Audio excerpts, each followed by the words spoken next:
What a special relationship. Trump gets touchy-feely with Theresa as he declares great days lie ahead for US and UK, praises Brexit and reveals he's meeting the Queen. Let's just hope he keeps his hands to himself that day. Donald Trump and Theresa May walked hand in hand at the White House today as they hailed a resurgent special relationship, and he insisted Brexit would be wonderful. The president said he was honored by Mrs. May's visit and that relations between the two long-standing allies had never been stronger as the leaders held a press conference at the White House. Mrs. May announced that the Queen has invited Mr. Trump for a state visit to the UK, and also signaled he had reassured her about America's commitment to NATO and pledged to continue the working relationship between the two countries. The British Prime Minister also revealed that the President and First Lady have accepted an invitation from the Queen to make a state visit to the UK later this year with full pomp and ceremony. Mrs. May has become the first world leader to visit the new Commander-in-Chief, sealing their fledgling alliance with a warm handshake.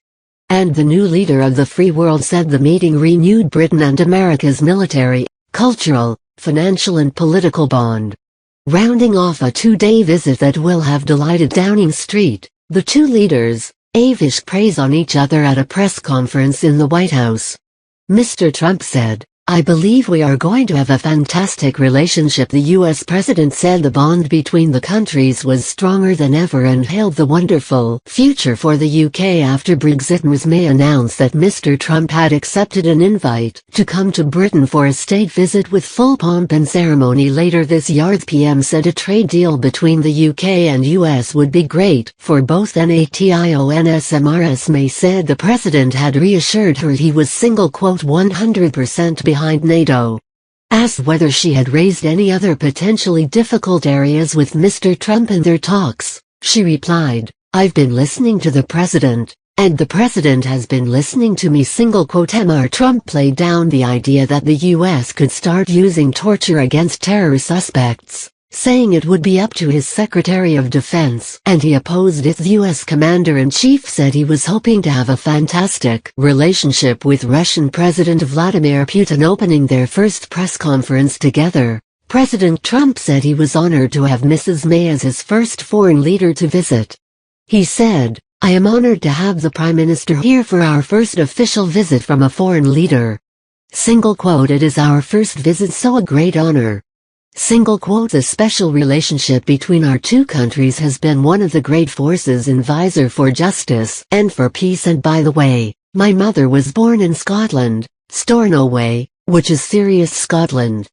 Today the United States renews our deep bond with Britain, from the military, financial, cultural and political. We have one of the great bonds, and we pledge our lasting support to this most special relationship. Together America and the Kingdom are a bastion for prosperity and the rule of law. President Trump also went to praise the British people for their self-determination in voting for Brexit. He added, "That is why the US respects the sovereignty of the British people and their right of self-determination." A free and independent Britain is a blessing to the world, and our relationship has never been stronger. Both America and Britain understand that governments must be responsible to everyday working people, that governments must represent their own citizens. Madam PM, we look forward to working closely with you as we strengthen our mutual ties and commerce, business and foreign affairs. Great days lie ahead for our two peoples and our two countries. On behalf of our nation, I thank you for joining us here today. It's a really great pleasure. Mrs. May replied, "I'm delighted to be able to congratulate you on what was a stunning election victory. As you say, the invitation is an indication of the strength and importance of the special relationship that exists between our two countries, a relationship based on the bonds of history, of family, kinship and common interests." And in a further sign of the importance of that relationship, I have today been able to convey Her Majesty the Queen's hope that President Trump and the First Lady would pay a state visit to the United Kingdom later this year, and I'm delighted that the President has accepted that invitation. Challenged about his views on torture, Russia, banning Muslims and punishment for abortion by BBC political editor Laura Kunzberg, Mr. Trump joked to Mrs. May, "This was your choice of a question. There goes that relationship." The Prime Minister said, "I have been listening to the President and the President has been listening to me. That's the point of having a conversation and a dialogue." She added, "There will be times when we disagree and issues on which we disagree. The point of the special relationship is that we are able to have that open and frank discussion, so we are able to make that clear when it happens." But I am clear also that there are many issues on which the UK and the US stand alongside one another, many issues on which we agree. She said an even stronger special relationship would be in the interests of the wider world.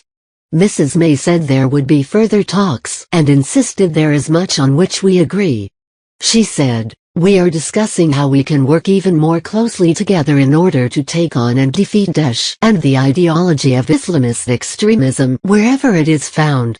The PM said there would be deeper intelligence and security cooperation between the UK and the US, including measures to counter the terror group in cyberspace. Mrs. May said the two nations are united in recognizing NATO as the bulwark and collective defense. Before the press conference, the pair bonded over a bust of Churchill, which Mr. Trump has moved into the famous Oval Office in a mark of respect to the wartime leader and the UK. Mr. Trump said it was an honor to have Mrs. May in the White House.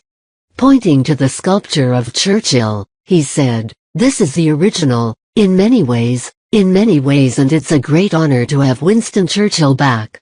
Mrs. May replied, "Well, thank you, Mr. President." Mr. Trump added, "Such an honor."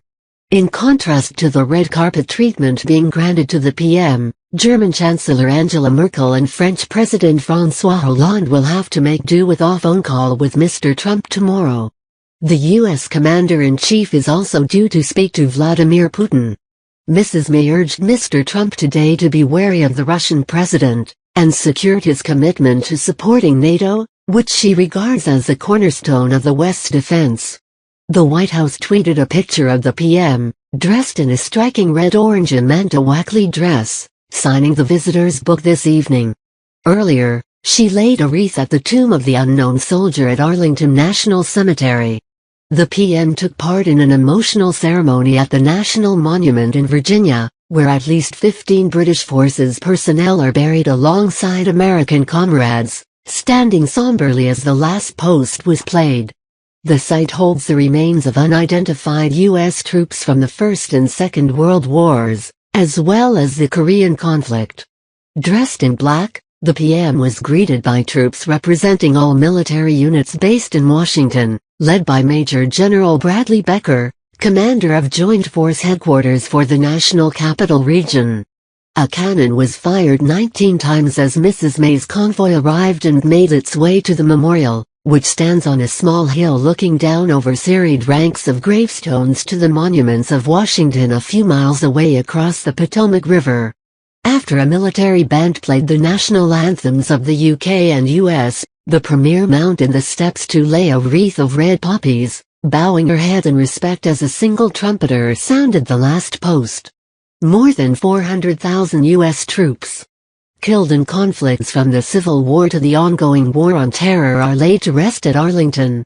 Also at the site are a memorial to the victims of the Lockerbie terror attack and the grave of assassinated U.S. President John F. Kennedy.